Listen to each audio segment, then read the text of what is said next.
Hi, friends. My name's host Eric. I'm the host Talking with Famous People, and I'm also somebody who's come to understand something pretty important. Hi, Ron Allen Salon. We can no more blame DSP and CS Joseph for their shocking, persistent, continual wrongness than we can blame, say, a deaf person for not hearing or a blind person for not seeing. So we've got to help them. And the only way we can possibly help them is to find some way to make them aware of the fact that what they think are colors are smells, because they're blind. Happy Easter. Went to the mall. And on this Easter day, on this Easter Sunday, there's an important analogy or metaphor that can be made here, which is there is no way that DSP and CS Joseph can be reborn into the eternal life of correctness until their wrongness dies.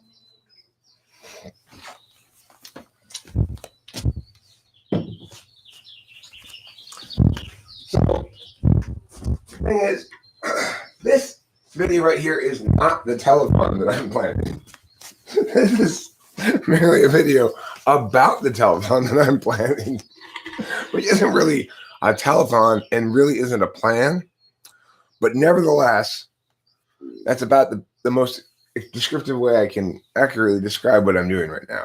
I'm talking about a telethon I'm imagining having.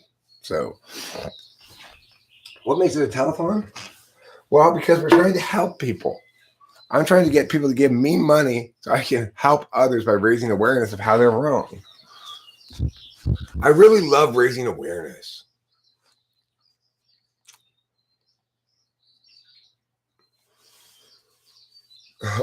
Yeah, well,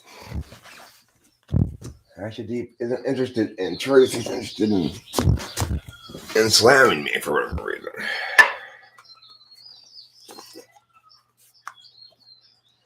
I mean, it's pretty difficult. I don't know if they know what it is or not. I remember when I was a kid, they used to have the Jerry Lewis telethon for Jerry's kids. I always hated it. It's like, it's like a variety show, right? You go some other.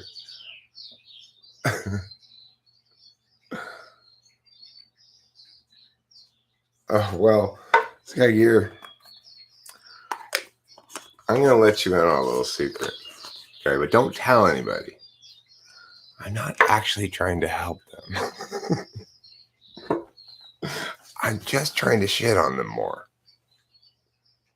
Shh, don't tell anybody.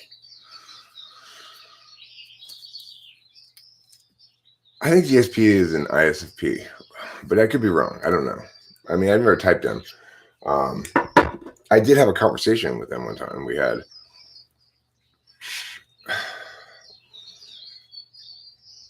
Sammy come on and sing the Candyman song is what he would do. Right? Right. I'm not familiar with When You Walk.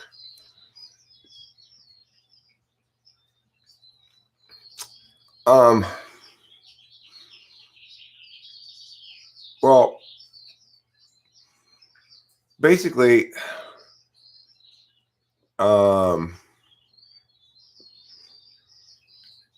as I've said before, the NE polar test is the least robust of them.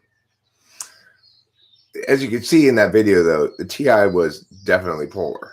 And while you and ISFP, Octavia Silva, have proven that ISFPs can train themselves to answer these kind of questions if they work at it for a long enough time, for whatever, why they would want to do so, I don't know. But you've proven that you can learn how to do those tests. I don't think TI Polar can learn how to do TI. And I don't think SI Polar can learn how to do SI. So, yeah, you're special, Octavio. You're very, very special. So that's fine. You're a unique and delightful snowflake.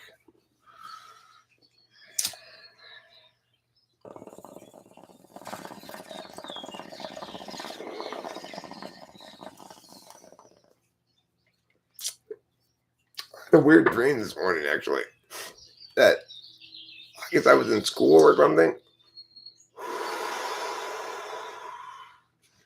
And I probably mistyped him, Valley Madres. I mean, one of the things about being an SI user as well as TI and stuff is the more experience they get at typing people, the less I'm able to be fooled, or the fewer mistakes I make. If a person has pretty good TI, then they're not an ENFP.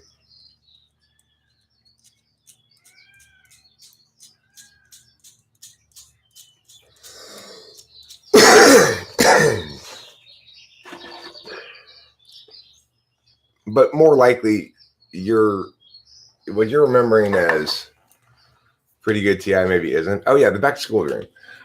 No, it wasn't naked or anything. It was the only part of the dream that I really remember is somebody telling me, and me being sad about it, that all the ENTPs had to go to a different school now. Isn't that funny? Hi, Michael Bean.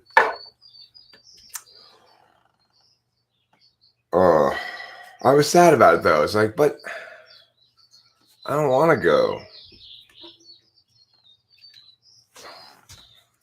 INFPs often do have very good TI. An indication of any polars, these types seem to have little understanding of the value of humor or indiscriminate associations, correlations, just the humor value of them.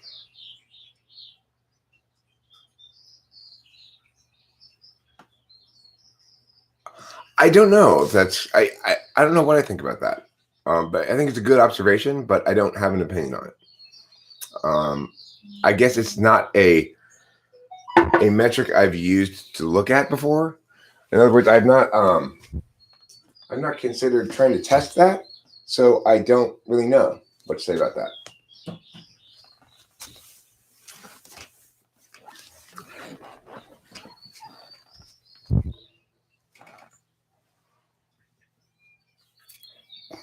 This guy, you are not an ESFP. Stop your nonsense. Oh, you're watching BoJack Horseman? Here's the thing, Octavia Silva. BoJack Horseman is absolutely not an ENTP. BoJack Horseman is absolutely an INFJ.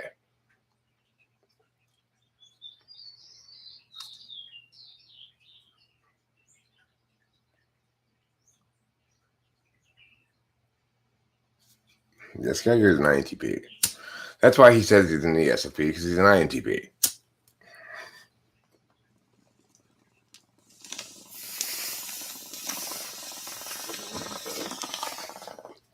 Anybody else? Come on in, Cameron. Oh, man. You're going to have to move Rachel's bong, but It's all good. I'll set up over there. And Cool. Just had a nice visit with your dad for a while. Some books. yeah, cool. Picture books. Oh, yeah. Yes. This is Rachel's. Is this something for shark? Oh my God, dude. Look at this chunk of math. I just learned the word sharks from Netflix or whatever. I'm like watching, there are all these shows called Dope, Drugs, Weed, and like This is the biggest chunk of meth I've ever seen. sharks. It's actually not meth. You can tell this is good because it's shards. Even the cops are like, look at this, you can see the shards. Like, that's going to be my obsessive word from now on. Shards? I've never done meth. I have snorted coke. Very different. Never done meth in my life. Never going to, but now I'm going to be all like, meth talk 2021. Oh, fuck yeah. This is the fanciest of the weed that we got the other day. We got 3 levels of weed when we went to the store the other day. We got fancy, ate the fancy, and ate the medium, and ate the cheap. But this one is called Cherry Fritter. Look at that. 32%. Look at this case. This is like Chanel. Yeah, this is the fancy stuff. What's This is from Mary Jane's. Mary Jane's, which is what? Which store? I don't. I think I got weed from you. I I got weed for you from there before, but I don't think you've ever been there before. It's on the west side or something? It's in straight up Hollywood. You get off on Melrose, and it's just like about 3 blocks from the freeway. Anyway, the thing is, I go there to get ounces because they've got good ounces for $165. Totally. But at least half the time I go there, they're out of ounces. If you want to try whatever, I'm gonna oh, whoops, sorry. There you go. It's a mix of a couple randos. Oh, the other thing I want you to try when you get a chance is I'll talk about something that looks like. I mean, it's not. That's concentrate. Look at it. It's like white stuff. It's white. Like you're in big trouble. It's white. It's so pure and clean and good. Really? Yeah. I don't like concentrate normally. That concentrate is fucking lights out. See, years back, I went. Doesn't smell nasty at all. I went with this friend to a winery. My friends like had this rich friend. They owned a winery, and on the winery they had this weed on the property.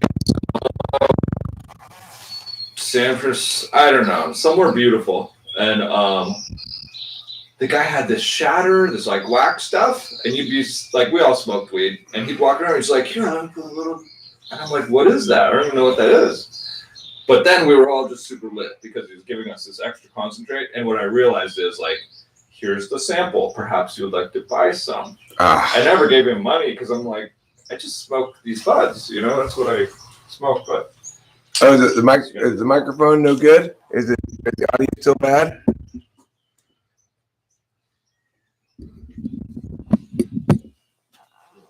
Is that better? Is that better? Is that working now better? Michael B. And what would you like to take away from the INTJ personality? And what would you prefer to leave behind regarding the INTJ personality? I think, I don't know what that, I'll take it away from Boba Fett, okay? If that's going to make everybody happy. This is why I hate fucking moderation. Because it's like, I made Boba Fett a moderator because he wanted to put a link for something, I think. And I forgot to take it away. And then Carmen Pimp's like, hey, why are you a moderator? hey, that was a really cool photo album video that you did. Thanks, Cameron. Like, seriously, that's really meaningful and cool. Like, I know I wasn't in it or know all the people, but like, I think that's a really good use of a video. Whether these people like it, I don't give a flying fuck.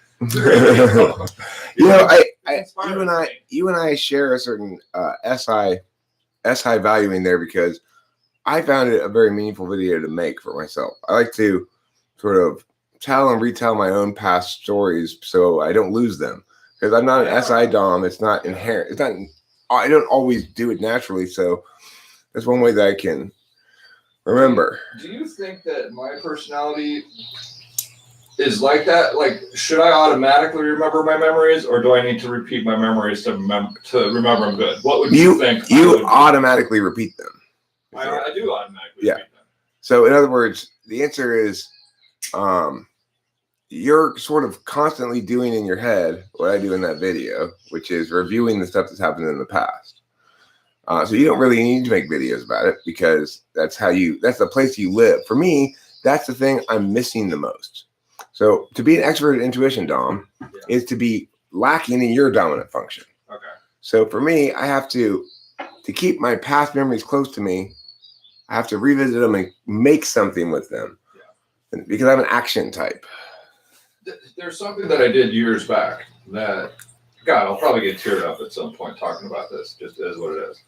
But my grandmother had a couple of physical problems. She, you've got people in your life who are like fully functional, awesome people, or just themselves. And then, as age goes on, their ability changes, and it can be really, if they're your loved ones, really significant and meaningful, not meaningful like I'm happier, meaningful like I'm going to try to do what I can to help her. So my grandmother had some, mental decline and, physical decline and stuff.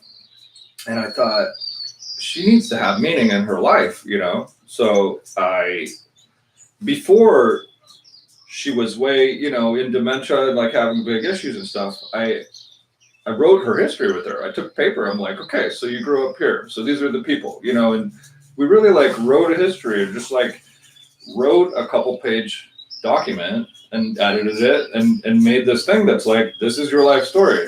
And I knew later on, this could be something she could sit with. I'm in another state, but if she had this paper, she could read, I am Mabel Carell. I was born, here. I grew up here. This is my religion. This is my dad. I think that's so meaningful. It's I want video form. And I want to point out something relating to what you just said, Cameron, which is I'm not a big believer in dimensionality of functions, as socionics says, but that would be an example of fourth dimension SI. He's considering how somebody else is going to SI know in the future and preparing accordingly. That's four-dimensional SI. Because it's not even like, and the thing is, Cameron's always been incredible with my mom too.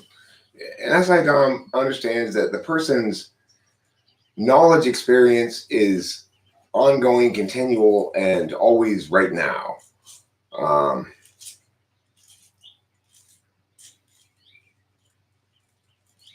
Gotta live in the moment. I'm gonna open up my phone so I can see all the chat because I cannot read it from there.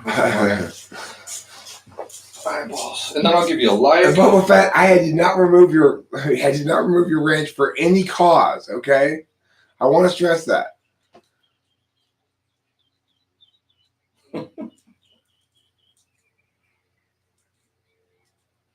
All right, so we've got Octavio, we've got Winston's mom here. I'm gonna have to say hello to these bros. I mean, listen, Octavio, BoJack Horseman is doing everything in his power to not live in the past, right? He's trying to drink and drug and celebrity his way around these past realities that he wishes he could forget. INFJs are not SI polar.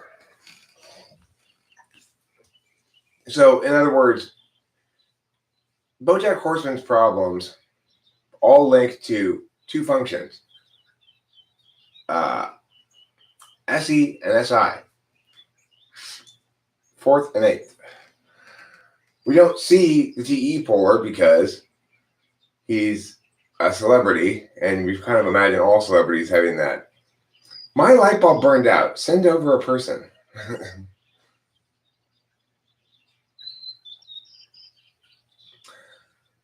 I mean, ego spank bank stuff is not I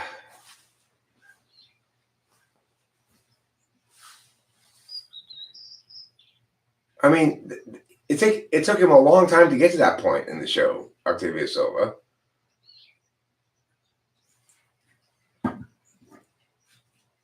He spends a great deal of time in the show hating the fact that he's identified with this past. And yet also he has such a complicated relationship with his past. That is not the way that an SI Dom is at all, or SI fourth even. But regardless, you're not typing him on the right things. BoJack Horseman, I mean, I get why you're not. You're displaying extroverted intuition polar right now. You don't know how to look for extroverted intuition. And that's fine, I get it. I don't know how to look for FI really either, so. But he has none. I mean, he has some, but he has none front stack. BoJack Horseman's an NI Dom.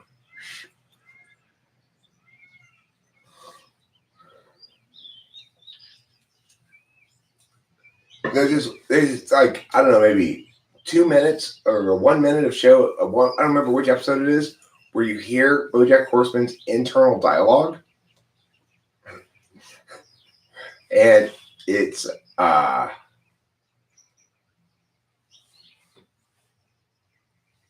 I think both INFJs and ENTPs can relate to that internal dialogue. I wish I could remember exactly what it is he said. He's basically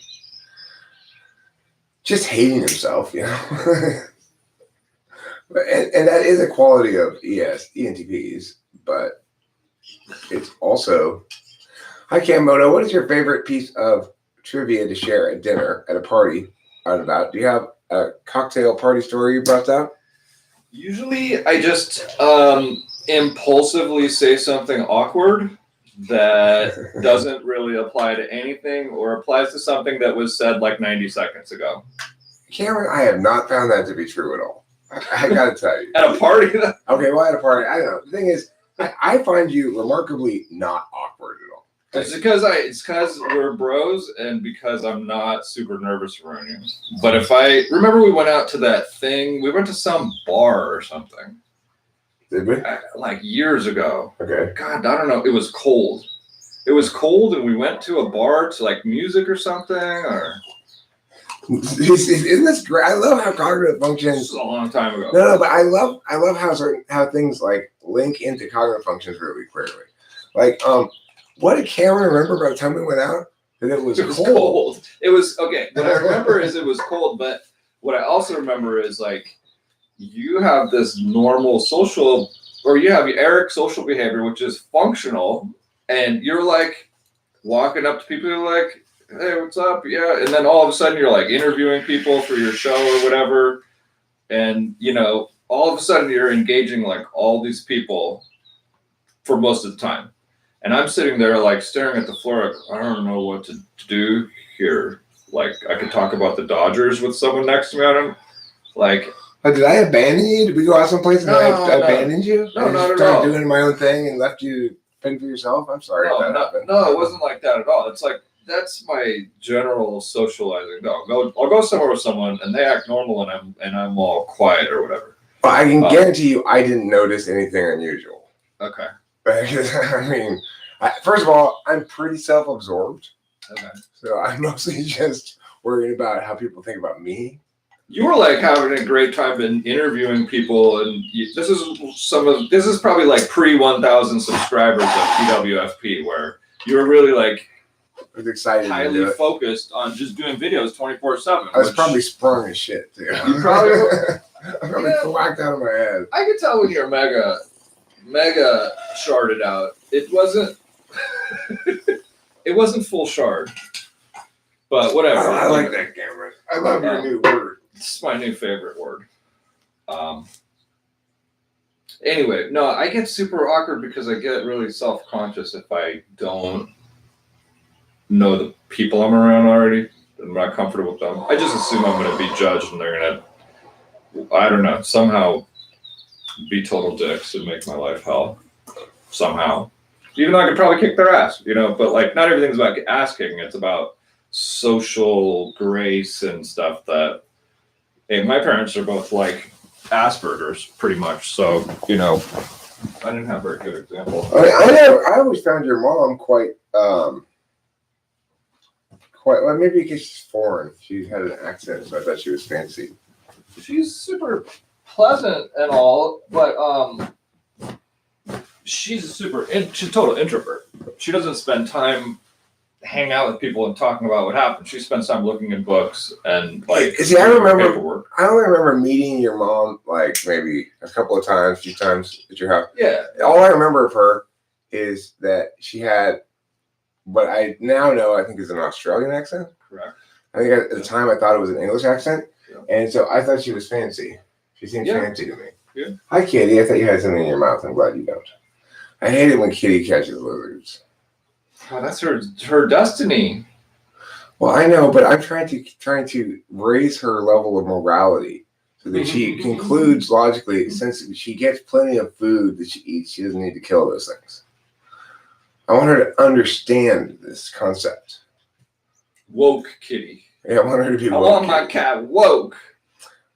If you haven't taken the poll yet this morning, by the way, there's an important question. Which is most risen? It's an Easter poll. Is it he? He is most risen? That's not one of the options. Oh, that would have been my first choice, but the options are, I'll read them to you. Yes. which is most risen on this Easter Sunday? Is it a flag, the morning sun, yeasty dinner rolls, livestock, or your spirits? Oh, it's your spirits, but logic would say it the morning sun. I think logic would say yeasty dinner rolls. That's what I think. Dinner rolls, but dinner in the morning. I don't know. It's not dinner time yet to me. But the question is, what's most risen? What's most risen? In general, not just right now. There's another S. I think it's the word he. I think you should have a capital he, or at least. Yeah, well, I should, but I didn't want to put a. I let the last one be the sort of Jesus one, right? But that was making it non-specific. I realized an interesting thing that I was chatting with your dad for 20 minutes, half an hour or something. And there's something that I guess always made me not that comfortable around people, because so many people, and your dad doesn't make me uncomfortable at all. Your dad's totally cool to me. He's funny. You're the son my dad wishes he had. I'm his favorite son. I know. And you're to your mom too. But no, my mom loved the shit out of me. She's currently not my mom anymore, but yeah, it's a different thing. But what I was realizing is he's totally just normal in that he was raised Christian and likes football and basketball and can talk about those things. I was raised with none of that, and so I always felt like, what the fuck are these people talking about? You and my dad see so eye to eye very easily, because you're an ISTJ, he is an ESTJ. It's like Sky Gear and me. We see eye to eye pretty easily because he's an ISTJ, I'm an ESTJ. It's called Socionics calls those your clubs. There's I forget the other two members of the club, but anyway, regardless, the point is, my dad and our cognitive function stacks are such that I use this to. That's what I was going to ask. You must have a little. I use this thing to scoop it, because if you keep it closed, it makes a little scooper kind of. Nice. That's some SISETI. That's some T. That is some TE shit. You got to see what I did with the aquarium when you are done smoking, because that was a. Yeah, I want to stress that. Boba Fett's branch was not removed for any cause at all. I just took it away because it was, I put it there because he mentioned something. I think I asked him to link it, and I made him a moderator, and then he never linked it. I forgot about it, and then I just removed it. Because Karma's Pimp said, "Hey, why are you a moderator all of a sudden?" And that's what happened. I'm not saying he did anything wrong at all. But he's my absolutely favorite Mandalorian. Eric, are you familiar with the hip hop artist Warren G? Yeah, he's got to regulate. Moderate. You doing a song, moderate, to the tune of regulate. That's a dope track, and since you know it, you could probably just wing it and kill it. Once his mom and Legends Falls got to moderate. Yep. I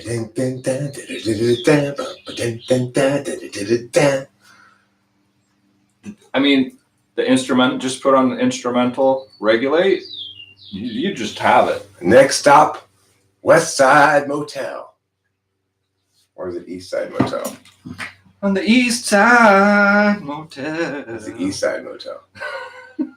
I think I'm Warren G.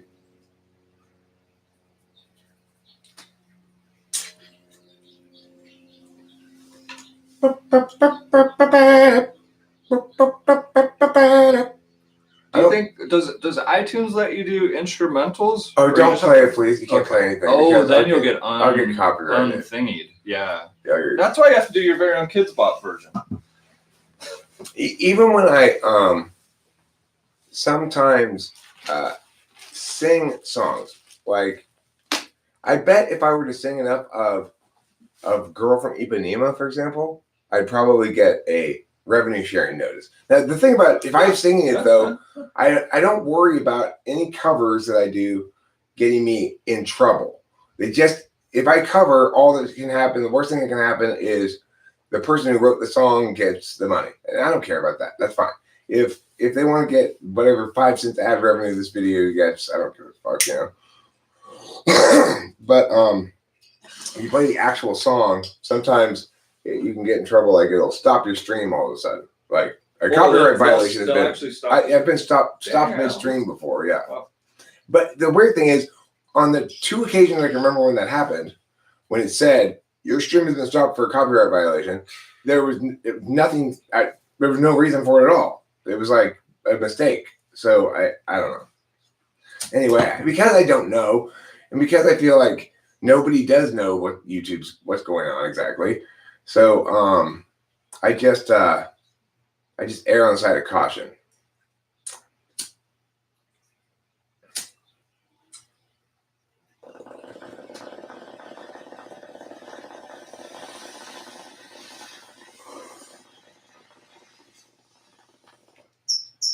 It's probably a content claim. Content claims aren't bad. I mean, they're not like you did something wrong. They're like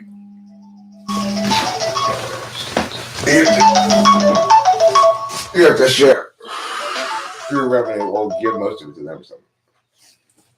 Hello? Hi.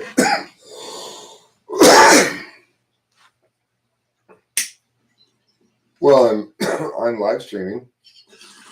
At the east side. Well, I wouldn't call it busy exactly. I mean, camera's over here.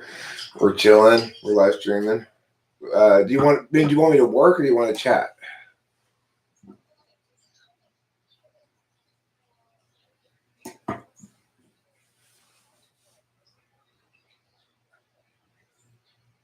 Okay.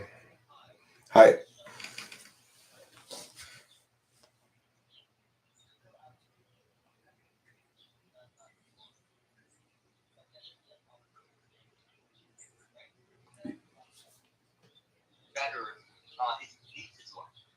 And that creates inconsistency because if it's the case that he's mainly doing it to save his sister, then why wouldn't he fuck? Like, Robin hasn't actually proven that there's going to be a harm to anyone. I mean, I agree with you. What you would really need is a new idea that Rama presents for the first time that changes his opinion dramatically because it's something he hadn't considered theretofore. And it seems obvious that he would have considered what Rama is saying theretofore. But what is presumed to be that mechanism is the thing that you're not noticing is the emotional change. So by showing a picture of the girl, he triggers the main character's emotional response. And that's what causes him to realize, oh, I don't want to do this because she wouldn't want me to do this. I see. Okay. You could have him say, you could change the story a little bit to have him approach it like this. Rama goes, okay, so let's say you go and do this and it works out and we get back here. What are you going to tell her? How much does she want you to sacrifice potentially to get her back? What are you going to explain to her when are you going to tell her about the 100,000 people who were killed in the atomic bomb strike that didn't happen in the previous history? Are you going to tell her about that, or are you just going to lie about that for the rest of your life? You know, you could do something like that.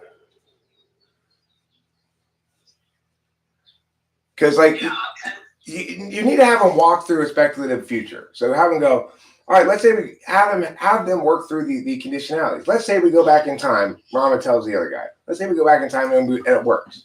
And we successfully managed to change history so that your sister lives. But when we get back here, we discover that Buenos Aires was destroyed in a nuclear attack in this new history. But it had been fine in our history line. What are you going to do then? Are you going to say to her, are you going to tell her, hey, I'm so happy to have you with my sister. By the way, it cost us Buenos Aires to get you back. Or are you going to just keep that to yourself and lie? Are you even going to be able to remember? Are you willing to take, actually don't say the question, are you going to be able to remember? Just leave that out because it opens up too complicated of a time paradox box, you know?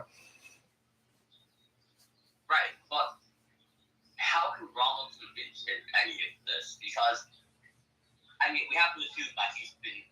Well, you have to. Okay, So I think, don't ask me how he can convince him. Actually, make Rama convince him. You be Rama and convince the other guy. I just gave you some very good material to use to convince. Make the arguments. Since your teacher won't let you do anything as a story that's argumentationally robust or as a piece of essay that's argumentationally robust, then at least allow your character in your story to be argumentationally robust.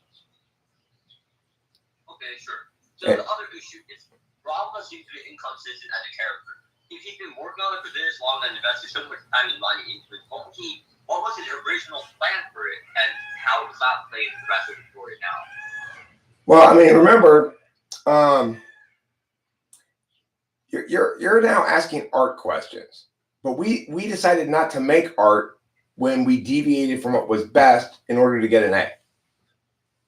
So don't try to make art now. I think I can work that out. Never mind.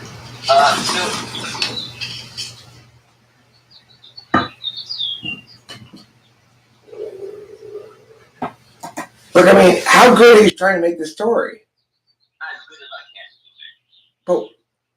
But okay, so let's say you make it as good as you possibly can, and you turn it in, and you get an A on it. Then what are you going to do? Publish it. Yeah, why not? You're going to publish it? Okay, fine. Then make it as good as you can. But then at that point, you're going to need to have a longer story than what you're working with here. Yeah, probably. It's going to be a bit more of an undertaking. You're going to have to take it more. In other words, you're trying to both not take it seriously and take it seriously at the same time. Yeah. So what do I do? I mean, like I said, How should it end? The story? What I just told you, have Rama tell that conversation that I was saying to have, right? Have him be persuasive and actually have that argument. Let the dialogue occur. Remember, the reason we're having any problems at all is because after assigning this and working on how we're going to work on it, she arbitrarily told you you're only allowed 2 instances of dialogue in the entire story for no reason whatsoever.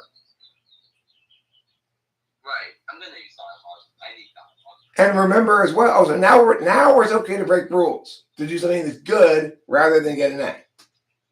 Or are we now acknowledging that her rules don't actually apply and you're not going to get an A no matter what?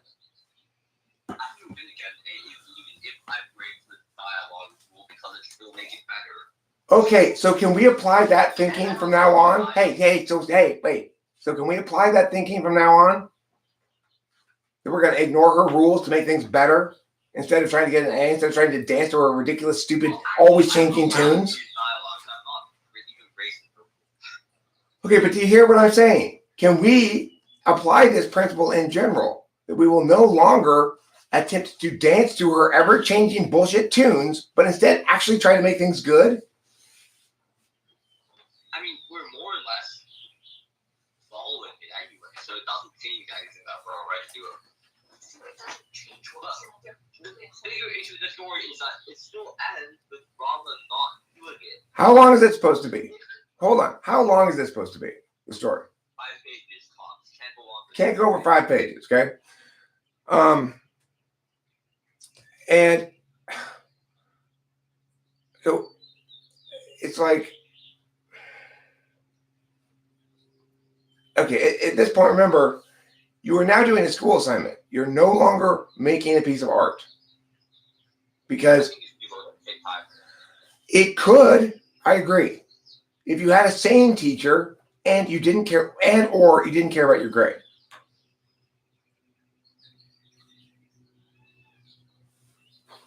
So, do you think it would also work if I just kill Rama or I kill She doesn't want violence. Remember that these problems that you're having are problems that she created. I believe that it's not excessive violence. Excessive violence using a nuclear weapon. I think one murder is excessive violence. You don't think one murder is excessive violence? Okay, so. But what I'm saying is, look, I agree. On a spectrum of one dead person to 1,000,000, one is very small. On a spectrum of pinching somebody to murdering them, murdering is as bad as it can get.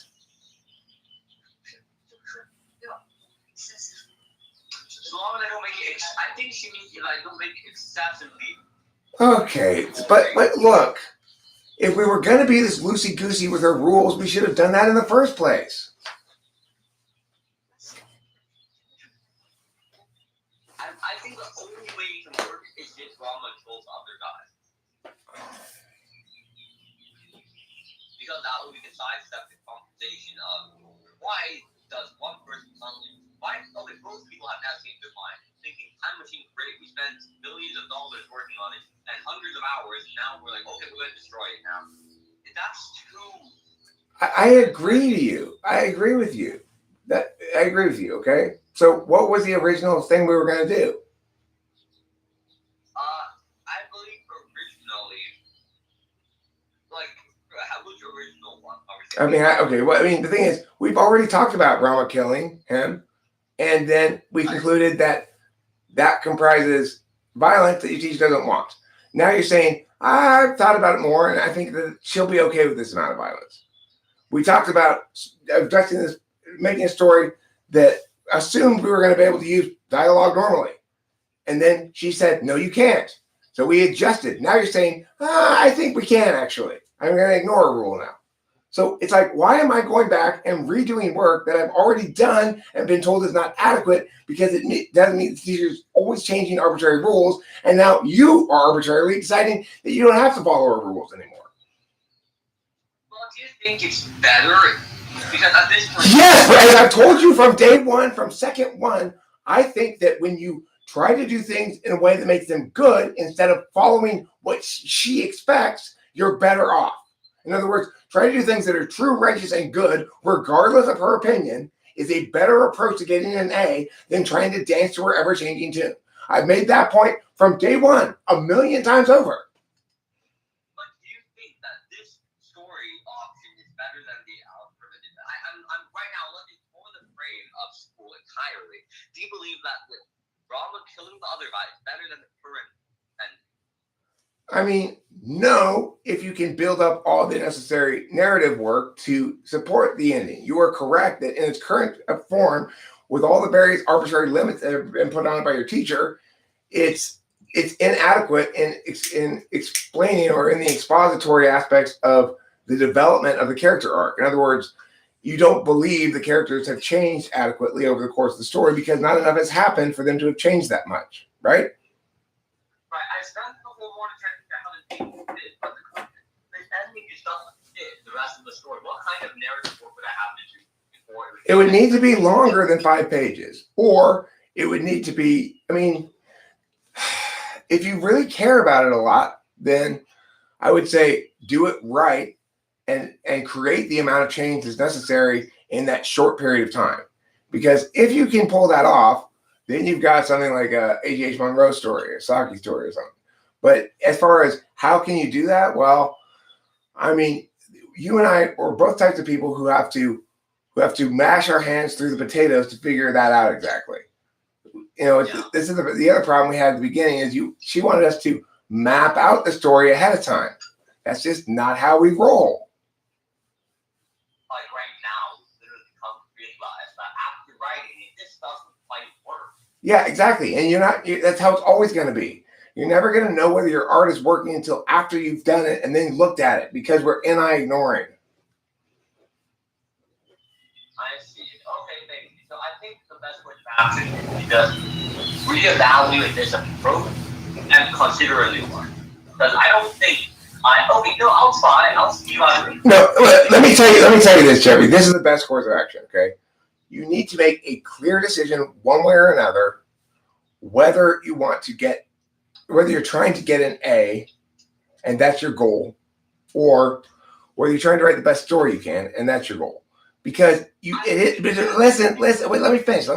It is possible for both. I agree. They're not mutually exclusive, okay? But you're putting now the work into this that makes it into a work of art rather than a school assignment. And so, but you're still trying to factor in some school assignment considerations that you at this point in the art making process probably need to jettison. It is the case that sometimes limiting forms help you make better art. So like having some sort of rules regarding what you can make, like metered verse, for example, having certain kind of rhythmic patterns and stuff, is a good way to make good art. But there are instances where you have to abandon the rules in favor of the better art decision. And what you're saying here is you don't want to give one of those things framework absoluteness, you know? And you're going to have to, because they will come into conflict at some point.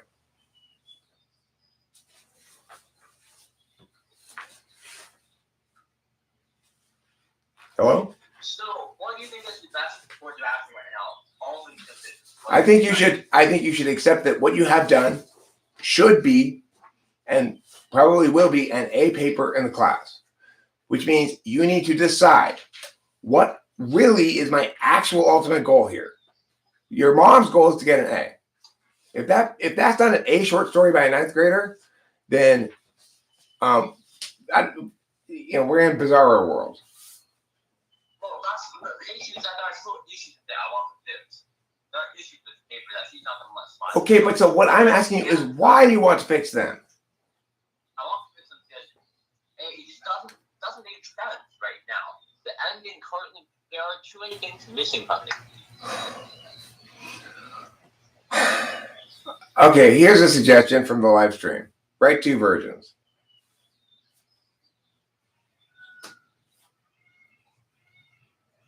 And one follows all the rules on one passage. Right. Both of the 5 6 Write the one you're going to turn in first that follows all the rules. And then if you're serious about what you're saying, write your second version and I'll help you with it. Why not?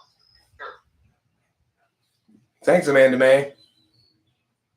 That certainly was helpful. That was a helpful suggestion from Great Amanda. advice.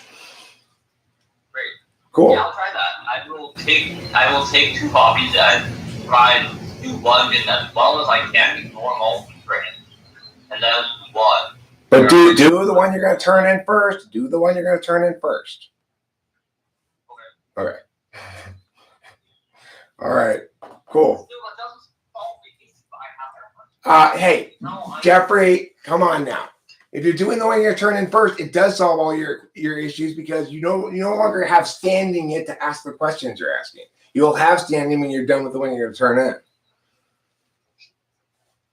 She will go ask those questions. We will figure out the inconsistencies. Like, well, that doesn't add up. Well, but Jeffrey. Okay, so then, but look, you have so this at least brings into stark resolve the need to assign one of these 2 issues the frame and the other the case level, right? In other words, one of these 2 issues needs to be the trumping issue and be determinate.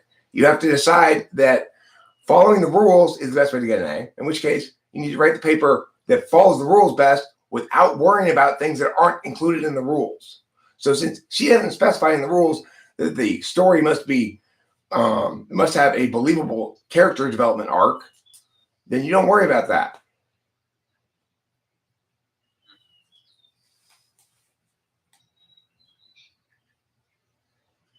Alright, thank you. Yeah, I'm going to try and first finish the one on rule that follows all the rules.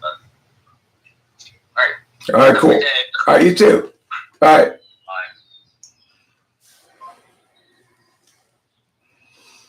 That was very helpful, Amanda. I cannot figure out how to get out of this conversation because Jeffrey's ENTPing me. That's one of the worst conversations I've ever had because what happened in that conversation? Jeffrey was being his mom's lawyer. And he's much better arguer than his mom. I've given good advice before, which is not that, but it's similar. It's if someone's having they're really flaming inside in their physiology because they're pissed at one of their loved ones or friends. I say, write a letter to that person. Don't send it to them.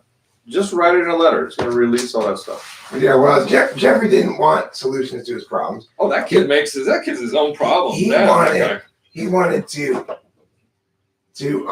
complain about his situation. He wants to make. But he's too smart to just complain about it. So the reason he's in the situation he is because his mom is defining the frame as Unipolar, goddammit. Nothing's ever determinate.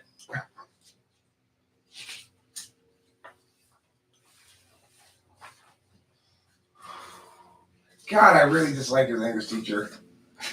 This woman is a horrible human being.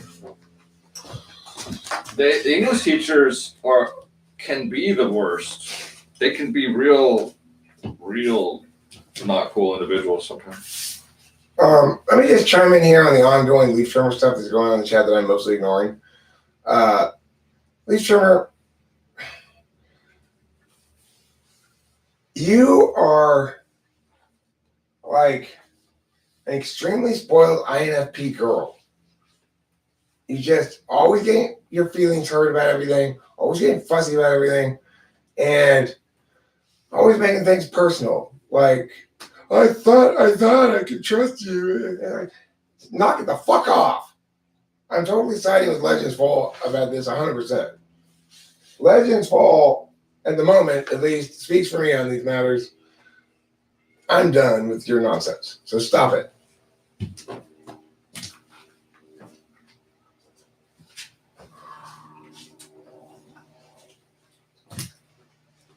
Leaf Trimmer said something to me about if I disagree with you, you'll jump on me. And I wasn't going to mention it during your call there, but Eric and I have known each other for a long time. If we were to debate, Eric would already be right anyway. It's not my thing. But I can't say that I can think of times that Eric is jumping on me. I know that I always deal with my friends respectfully. I respect Cameron a good deal. I appreciate Cameron. Probably don't say thank you to him often enough. But I certainly don't. If he and I disagree about it, we're not talking. See, this is the thing. Cameron's not coming over here and saying a bunch of provocatively wrong shit about stuff he knows nothing about. Right? So it's not like he's coming over here and saying, Eric, actually, that's an adjective that you're using there to modify a noun clause when he has no idea what he's talking about or something. He's not doing that, so why would I have any problem with it? And what's more than these guys at home know is, I worked for Eric a little bit, helping him with some debate stuff, or we've gone and I've helped him with hosting debates where I'm not an expert at debate in any way, but I am an educator at least. And I can say that there are things that I screwed up before, for sure, that were frustrating to Eric that day, but Eric never came to me and was like, you fucking idiot, you fucked up. Like, there was a time that I put a sign on a door where, honestly, I shouldn't have done. I put it in a way that made it inefficient for people to see where they had to go. And I did a dumb thing once. I don't even remember that. I'm sure Eric wouldn't remember but I do remember him, But you weren't a dick about it at all. Like, you were frustrated, but you're in a highly charged state if you're responsible for all this shit. I'm so glad I'm done with that stuff. I had never thought of Cameron once as an employee. I've always thought of him as a friend who was willing to help me out when I needed some help at work sometimes. So he's never been my employee. He was always my friend first. The first thing we ever did really together, spending any great amount of time together, was the video for Spud Raspberry. And Puerto Rico. And in Puerto Rico, the grapefruit, the land of grapefruit flavor. A classic. But regardless of that, the thing is, I defer to Cameron about a lot of stuff. So it's like Cameron knows better than I do about all kinds of stuff that matters. It's just not really talking stuff a lot. So,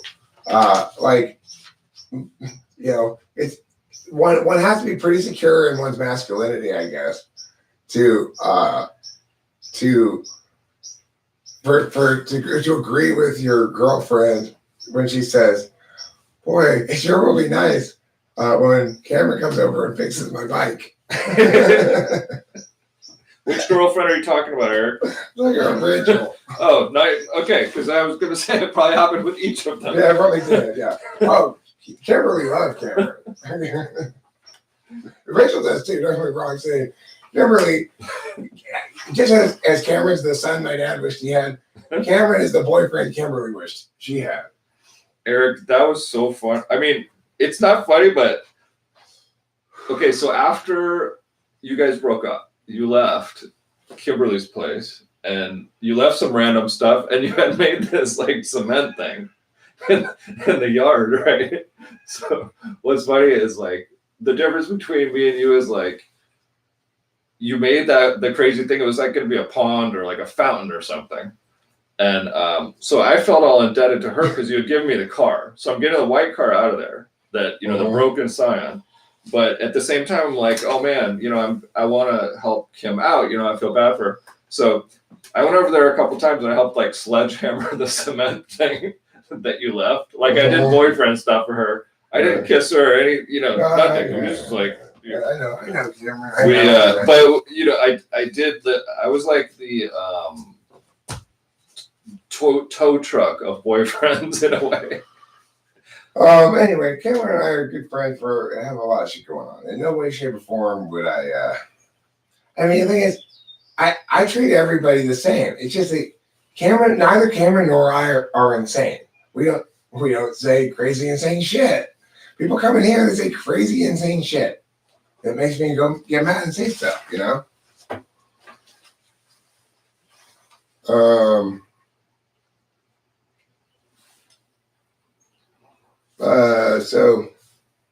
Genexio, use whatever, fine, I don't care. I'm not a copyrighted guy. I'm sort of copyrighted about my songs. Like, for example, I've explicitly stated you will not allow Queen's Gambit to use my Type Police song.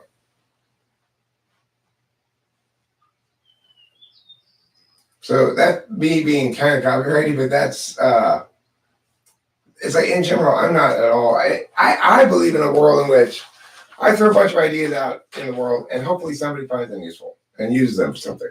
You know, it's like I keep throwing out Eric's ridiculous business ideas, most of which are absolutely ridiculous, but some of which are actually good ideas. I would love if somebody would actually do it, you know, just as long as they say, I got that idea from Eric. You know, that's fine. That'd be nice. Or even if they don't say that, but they don't deny it if I say it. That's fine. Why would an ISTJ be mistyped as an INTP? It's very common mistyping for ISTJs who happen upon typology and are interested in it at all to type themselves as INTPs, then come to me and then be mad when I tell them they're ISTJs. But that's because they're looking at type descriptions and they have a lot of the same kind of type description value matrices as INTPs. Do you watch Ridiculousness? Never heard of it. I mean, in general, or what? Yes, Diamond, I will. I will copyright strike him. I will not just content claim. I will enforce that copyright. Because, I mean, there's fair use. If somebody wants to fair use it, I don't care. Like if somebody's talking about my show and wants to use the song in their, let's say they're a channel that does reviews of other YouTube channels or something, or other shows or something, and they want to use it, that's fine, I don't care. But he's explicitly, not even like subtly at all, explicitly attempting to steal my type police concept and purposely going on type policing people incredibly wrong. But the thing is, the reason why this video is called Helping CSJ and DSP and did not include Queen's Gambit is I think he may be mentally ill, Queen's Gambit. So I don't, you know. What sort of followership does this guy have, Queen's Gambit? I don't really know. Probably has a couple hundred subscribers, I would guess. Okay.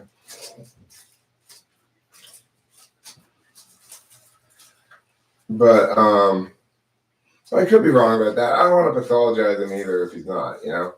So I don't know. He seems strangely obsessed with me.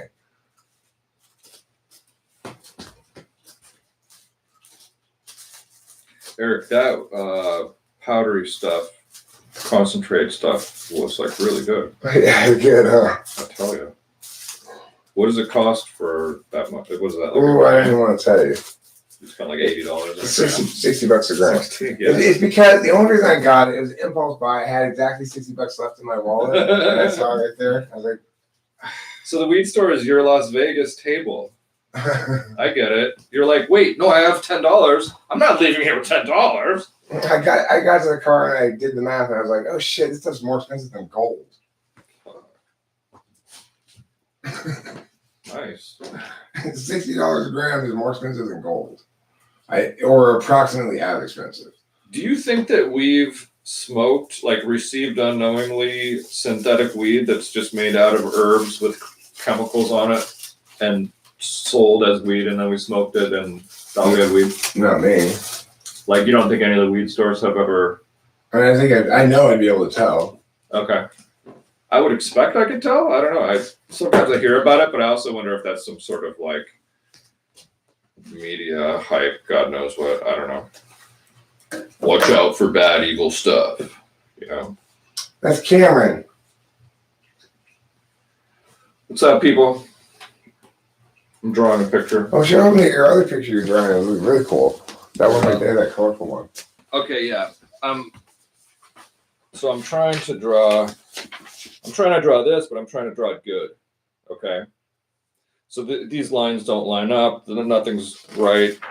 So I tried this thing. I got to this guy. And then I got to this pattern from laying the paper on top of. Oy, oy, oy. I got to that before this, but now I've got even clean rows and I'm just putting the lines in, and then with a couple more lines, I'm going to be able to make this, but good. Okay. I talk about a process I don't understand. I didn't know the process till I started doing it. But to me, that's very indicative of TE and how TE is an interface function, right? So he's interfacing. He wants to make that thing that he showed first, right? But he says, okay, this one doesn't look clean enough for me, or whatever. So that's how he's. It just. When it's done, it's going to look so tits. Okay, but look, now this is important for me to remember. So, like TI polar people or TI people who aren't very good, what I'm saying makes as much sense to them as Cameron's explanation right there makes to me as to how those things that he did underneath relate to the thing he's doing. What? It's like, oh, well, I don't like the way this person looks. So first I drew their skeleton, and then I drew the meat around it, and then I drew the clothes around that last. Nice. Yeah, that's what that sounds like to me. Wait, that doesn't make any sense. But that's a really great example of TEing art. He is interfacing that process in a way that makes good, like ordinal outcome sense to him. Obviously, I don't understand it, but that's one of the reasons why Cameron and I get along so well is that the things that he's really great at and the things that his ways and stuff we're in different ecological niches. So, and they're pretty complementary niches as well. I like to go on bike rides and stuff. I'm hoping maybe we'll all go on a bike ride today even. Totally. And great weather for it. And, there's a lot of things that Cameron and I both like, but we like for sort of different reasons, different parts of. So I like drawing pictures too, but my picture drawing is way different than Cameron's picture drawing. Like mine is just doodling really, So, now I want to draw a picture. Now that I see Cameron drawing a picture. Hey, that's not fair. Why did Cameron get to draw a picture and I didn't? No copying. I actually felt like Bailey did less art because Bailey is a really great artist. Everything he does is really, really top notch. And I think he wanted to let me have a thing I was good at that he wasn't. Because Bailey's like good at everything. No, that's actually not the reason. I can tell you the reason. Cameron, he didn't do things. Why? Because it didn't fit into a larger purposeful framework for him. He's an ENTJ. It's like they practice guitar for a little while, they get good at it, and they go, okay, this isn't going to be useful for me. So, forget about it. He seems to have... Hey, Rachel, Cameron's here. Hey. Yo. I'm half awake. Okay, just making sure you're dressed. Oh, yeah. Good morning. Good morning. How'd it That's go? why I announced that he was here, because I wasn't sure if you were coming out half naked. Doing a fun thing. That's cool. It took a lot of steps to get there. Cameron just had this great explanation, I'm sure would make no sense to you either as well, about let's go. Do you want it? I'll give you the explanation, Wait. but It's let a me quick put it in explanation. order then first. Okay, it'll be like that John Lennon video where he pulls the cards out, or John Lennon, or he was the '60s guy with the black and white video, and he's got his lyrics written on cards. Remember music videos from the '60s? Not really. All right. Anyway, I'll put it in order. I'll show you what Wow. it is. Okay. So, like this. Okay. So it started out like that. Yeah, I did this the other day. That's and cool. I like it, but it's not clean or like symmetrical, and stuff doesn't really match. And so I'm thinking, okay, how do I do it? And just messing around. I put this down, and then I said, okay, I've got to have lines that all go this way. I've got to stuff that goes that way, but everything's still all messy. So then from there, I created this thing with evenly spaced circles, so that it's not going to be like that. The evenly That's so spaced circles cool. I set It's next like stained to glass. it, so I get them in the right spot. Then I move it over. I get the distance like this, and then circle, circle, circle, and then each time I'd at least get the same amount, or the same distancing. It looks great. And then I mean, like- really fantastic. Isn't that an Thank you. interesting example of a TE drawing process? Yeah, because I don't. But how could you it's get so How do you get it that perfect without doing a bunch of steps? I mean, I don't know. To me, that would be really hard. mine would be Without- mistakes over and over again. This is where I hate graphic design, because it's such a perfection based thing, and everything would be like with rulers and how many That points. rulers are cheating. It is cheating.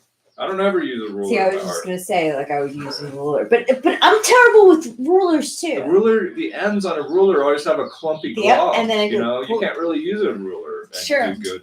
Well, whatever. People can, but I like stuff that's as accurate as it can be, but without using rulers. That's good. That's my thing. You have your technique then. See. All right. So this guy here will be known as Square Guy. He'll have a square mouth and a square nose. He'll have square hair as well. He'll have rectangle hair.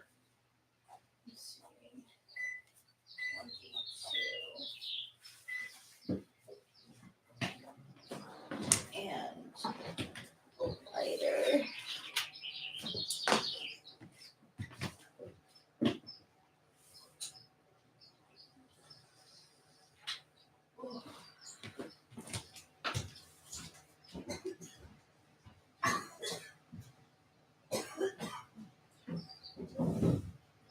He's got very small wiggly arms with too many fingers and thumbs.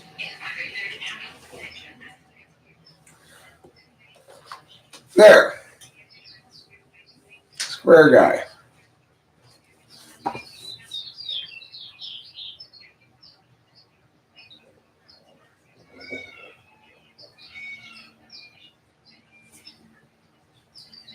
I approximated it, but I'm not sure what I did here. I'm still gonna play with it.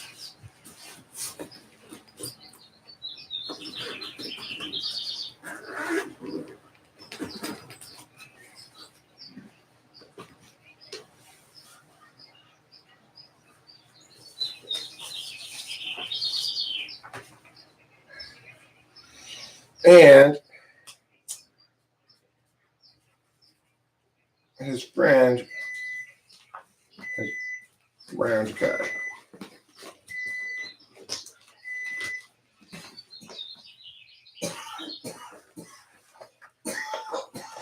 There.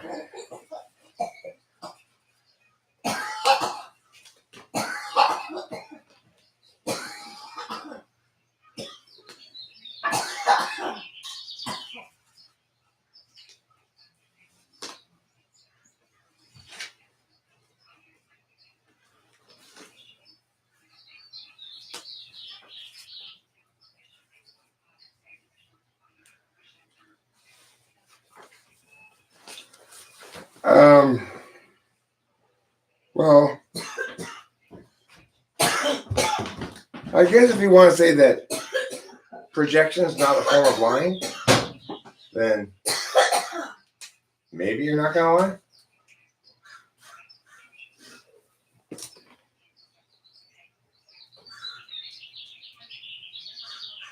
Hi, Pee-Pee. Thank you.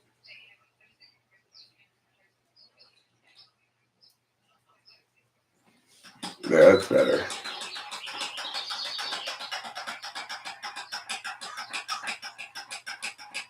Here, leaf trimmer. I'll tell you what. I will put up here. See, I'll drop it. Okay. How old are you, leaf trimmer?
Okay.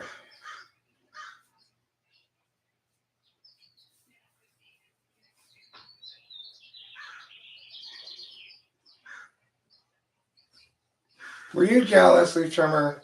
Were you jealous? Here you go. Here you go, buddy. There's a picture of you with big old titties on you. Okay? You want some colors? I've got all the colors here. Were you jealous? I'm sorry, leaf trimmer. There you go. There you go, buddy. There you go, big guy. There you go, slugger.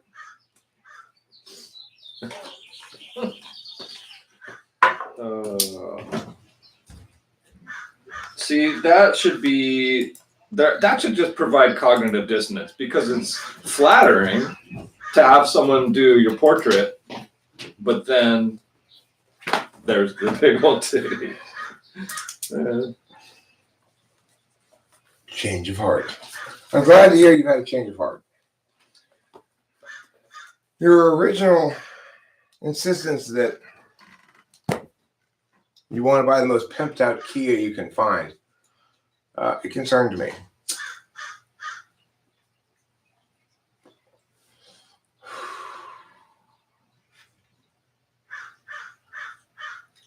Here's the thing. People have a really hard time getting me in that way. I'm not hiding anything. I'm not inappropriate with young women at all. In fact, I'm shockingly appropriate. I'm in a very happy, steady, long-term relationship with an appropriately aged woman. And I've been a classroom teacher and been around teenagers for a long time. And I have never once had any shade thrown in my direction regarding any kind of appropriateness or stuff. I have attained a very highly developed level of professional asexuality because I have to talk to young women alone on video conference all the time. I type on. And I've had to deal with teenage girls for a long time. So I, it's like you are really grasping at straws. And you're grasping at straws in a way that's both sort of not just insulting and wrong, but sort of pitiful as well. Because, yeah, I know. Damn this topic. Exactly.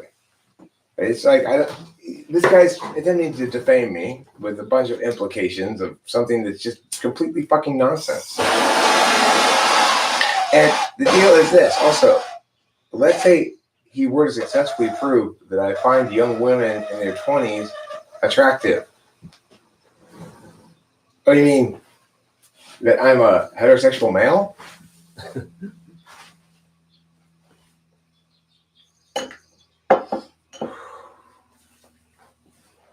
Well, with that, you're going to get yourself freaking in trouble.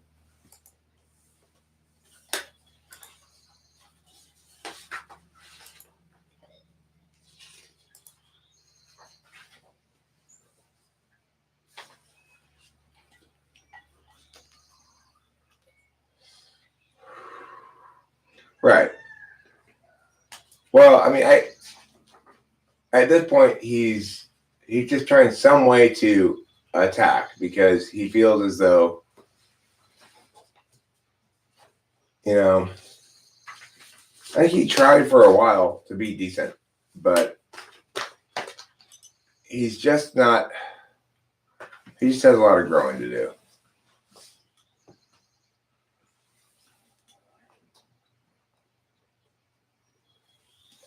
I don't want to babysit those growth processes that much, I'm willing to babysit some, but not that much.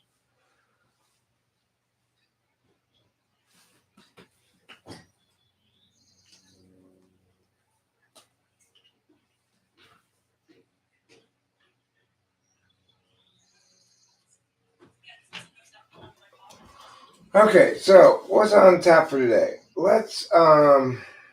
Let me think for a second what's on tap for today.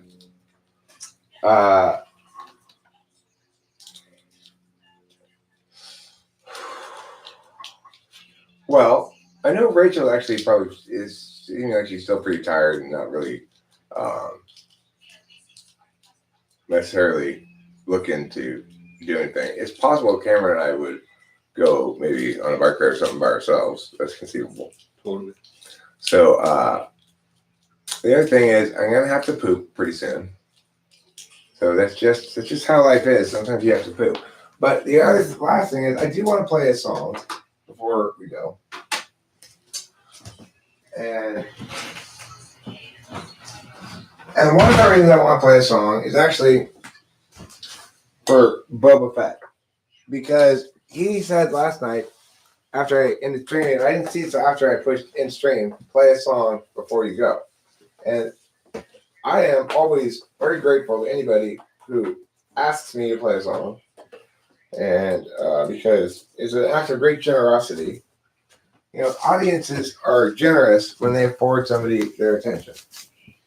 And I care more about certain things than others. So one thing I care about is I care a lot about my music.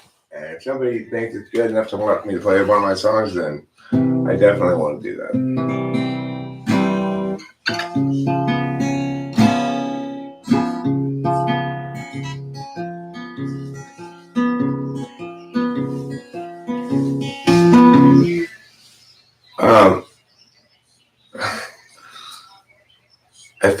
The truth is, Leaf Schirmer, if you really want to know the truth, she doesn't have big boobs.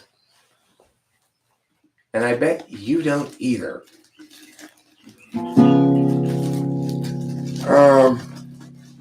Well, I did make the cake or pie song recently.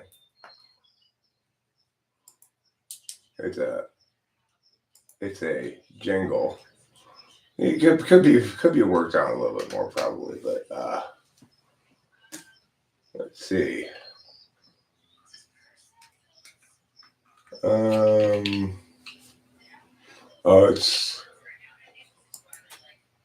It's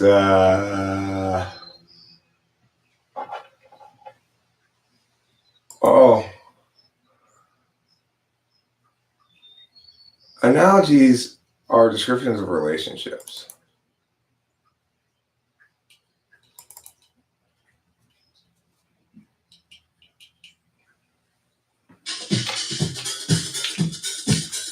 Can you tell me what you have painted there? Is it a cake or a pie? Cake is for Judy B. Feldman here. I'm a thieving gossip and expert on pies. It's very 1990s music, I feel. Welcome to Cake or Pie. Well, there's that.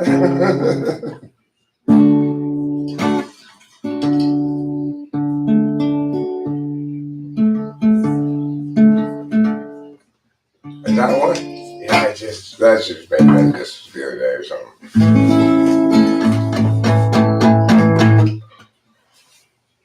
Also, I did recently this which was in the background of it was in the background of that recent thing. It's called I know where it is. This song. Oh wait, no, it's not in there. Where is it?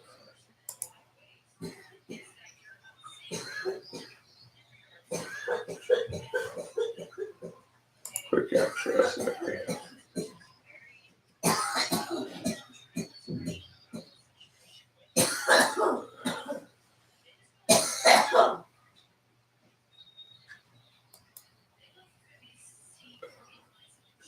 God damn it, why are things hard?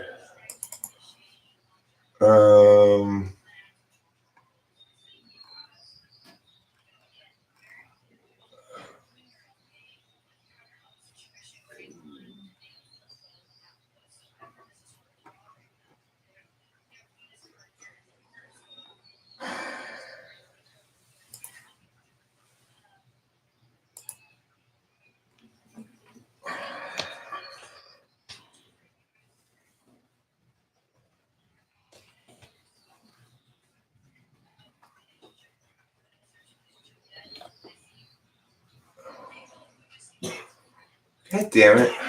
Why is everything so hard?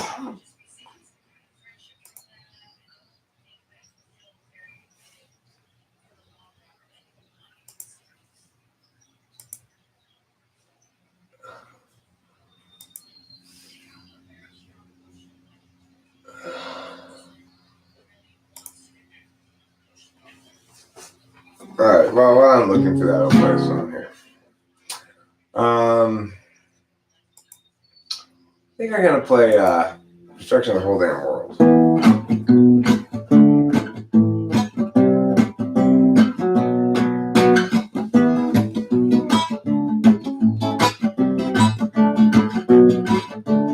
We need to know. We need to see.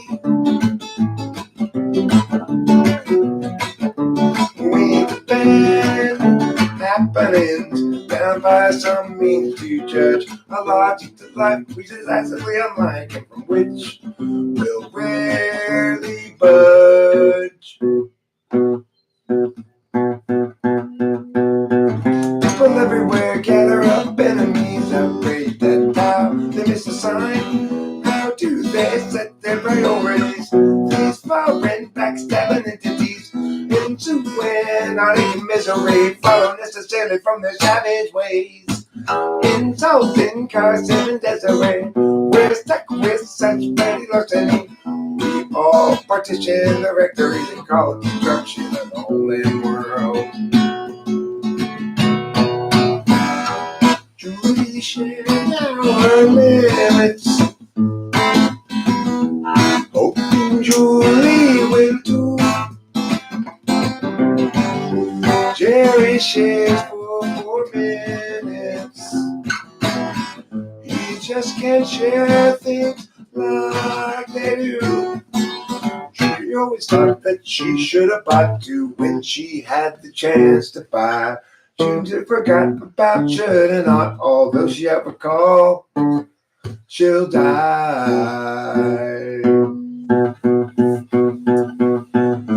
People everywhere gather up, enemies outraged at how they miss the sign. How do they set their priorities? These foreign backstabbing entities into win heartache and misery follow necessarily from their savage ways.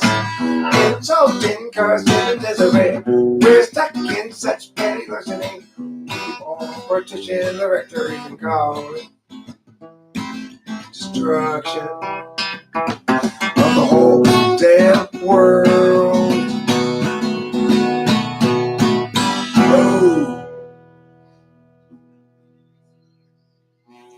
You think the folks at home want to see where my drawing wound up? Sure, absolutely.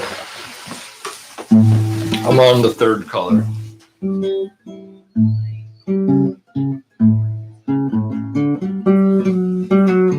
Purple.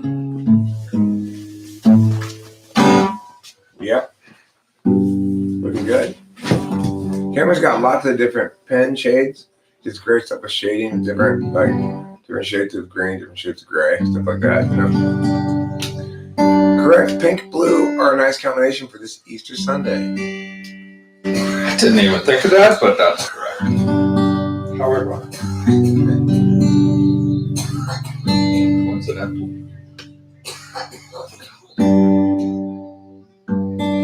Where do you think would be cool to ride? And also, I don't have a working bicycle. All I have is electric scooters. Okay, well.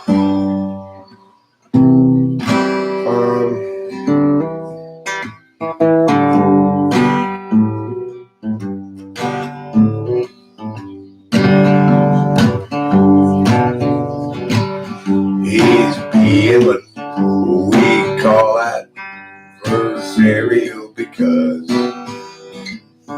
he's frustrated with his inability to cause precisely the indicated outcomes that he wants. He still has quite a bit of growing to do. He's got some more leaves to trim than near you. And while we afforded him a whole lot of road, it seems he's determined just to choke.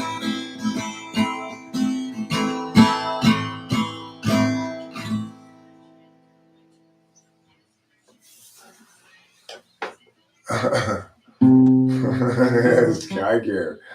That's so great. That makes me smile with happiness. Sky gear has a thought. Sky gear has a lot. Sky gear's got a plot to get to Marjorie instead of tots. He's got a good idea for a name-changing business. Thinking now about what to call Christmas. When they hire his firm to change that name. You'd always thought there'd be chance enough to return to the work left rough. He'd get back to it eventually. But his visions piled up and his plans would interrupt all the work that started off so hopefully. Now his mind is back on his business, thinking of changing factless to listeners. So how all the people will shout his name. And Gerald knows he understands ever more clearly now. He won't provide explanation regarding the why or the how. He'll see you and know you from inside your heart. Exciting, delighting, Gerald plays his part. Gerald still knew there's too much to do. He dropped time in the underview. Too much to rebut. So where, now, and what? Too much time spent nitpicking the skew with you. Gerald has a thought. Gerald has a lot. Gerald's got a plot to get the margarine stage 2 spots. He's got a good idea for a name-changing business. Thinking now about what to call business when they hire his firm to change that name. Gerald has a thought. You ever played the ukulele? Just in the ukulele store in Hawaii. You had a little ukulele like 20 seconds ago. There was a little. Cool. But who's my favorite musician? Eric, do you have one or three? I mean, I have influences, a variety of influences, but it's an easier question for me to answer. Who is my favorite songwriter? I mean, I have a lot of respect for Donald Fagen as a songwriter for some of his songs, but I also have a lot of respect for some of Billy Bragg's songwriting, some of They Might Be Giants songwriting, some of it. This band, Mother Mother, they're great songwriting. I'm really impressed with their songwriting. LeBron James, great songwriter, absolutely.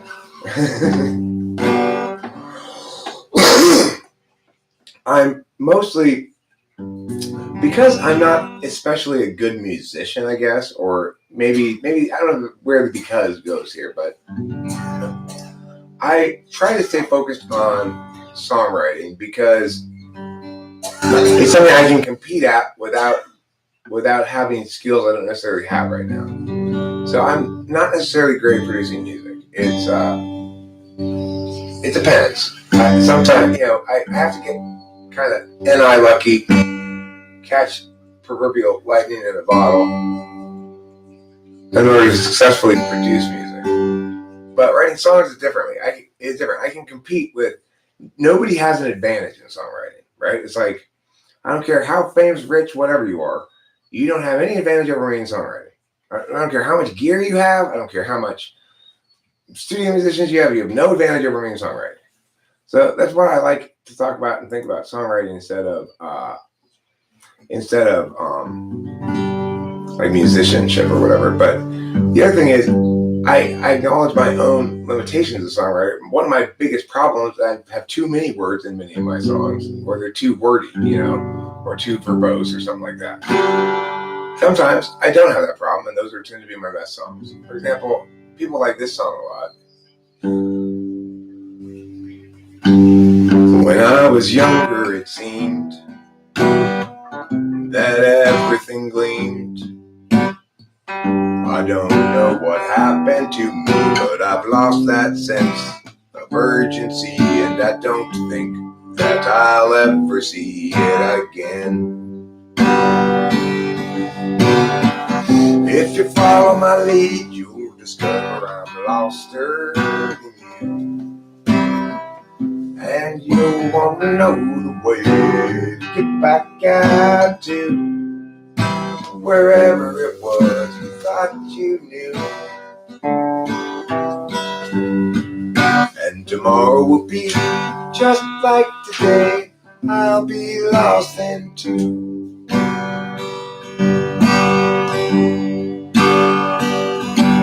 It's a matter of mood as much as a matter of will. And the things I do and the direction I point to still seem a part of me, departedly. And I wonder if I'll ever see them again. Bum-ba-da-da, da-da-da, bum-ba-da-da. but in da do do do do do do.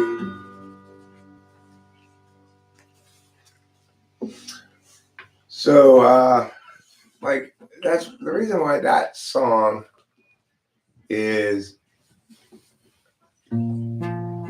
well, I found talking with Amy to be an incredibly gratifying experience because more than anything else, it proves my point. You know,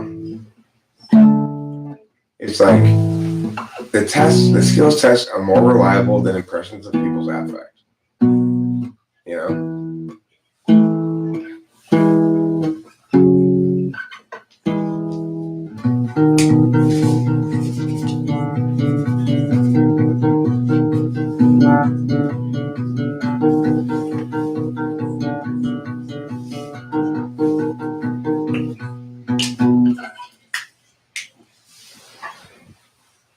She's exactly what ESFPs need. A role model of somebody who says, fuck you all, I'm not going to try to be as good a you. I'm going to be the best me I can be. You know, and I incredibly respect that.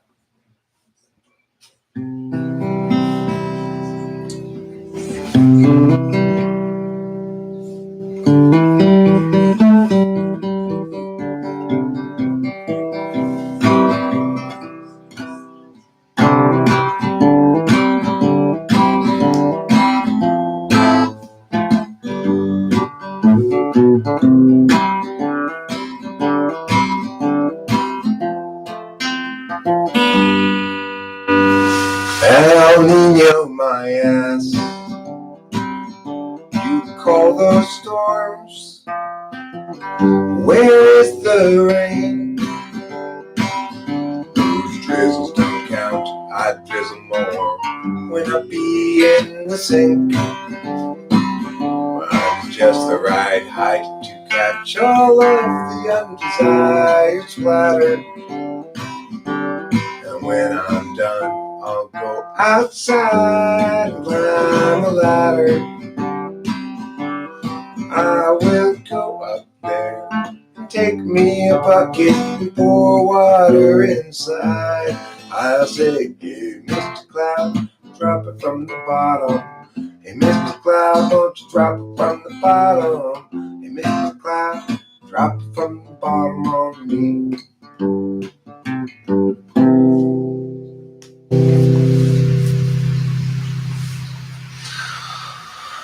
It feels so good to play the guitar right now. Sometimes it's like, it feels amazing to play the guitar. It's like, wow, I can really play the guitar now. I've always struggled, you know, because I don't really naturally have good rhythm. And rhythm is king in music, ultimately. I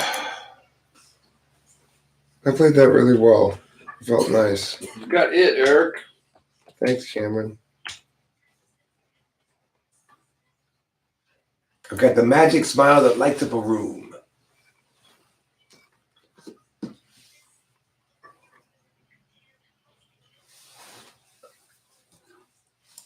Baby, you got it. You got the magic smile. You got the smile that lights up a room.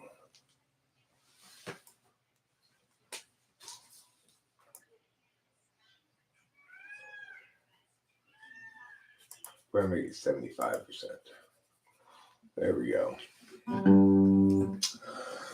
Oh, Sammy has a story that need be told, and this is a song for an open road, 'cause such a thing must always do its job. Married up Jeb, turned 19, 4 years and 3 kids, really weary now and questioning path.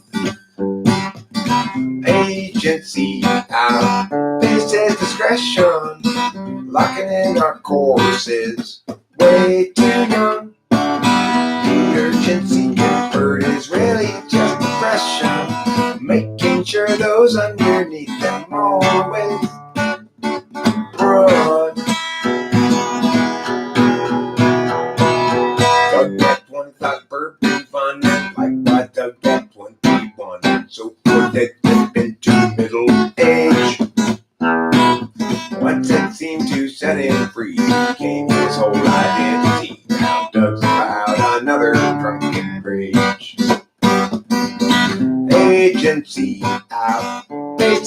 discretion, locking in our courses. Way too young. The urgency convert is really just depression. Offer you incentives, but they haven't got a thing that's fun. Everybody panics about the kids. Lock 'em up with extra deficit rent. Mathematics to produce success or impose more unjust duress. Agency outpaces discretion, locking in our courses. Way too young. The urgency convert is really just depression, making sure those underneath them always run. Without consent, it's really just depression by parasites surviving on their wages earned by lying while they feed their fear of dying. Yeah, they feed upon the futures of the young.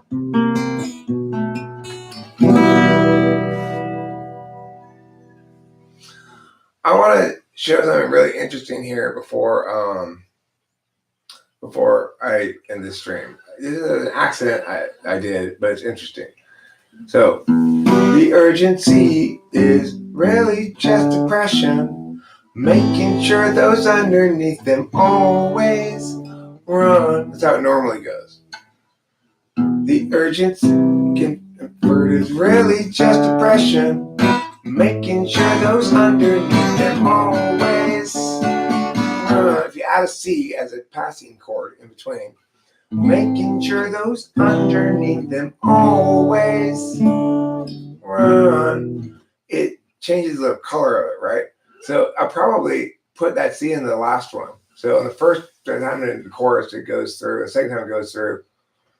For you incentives, but they haven't got a thing that's fun.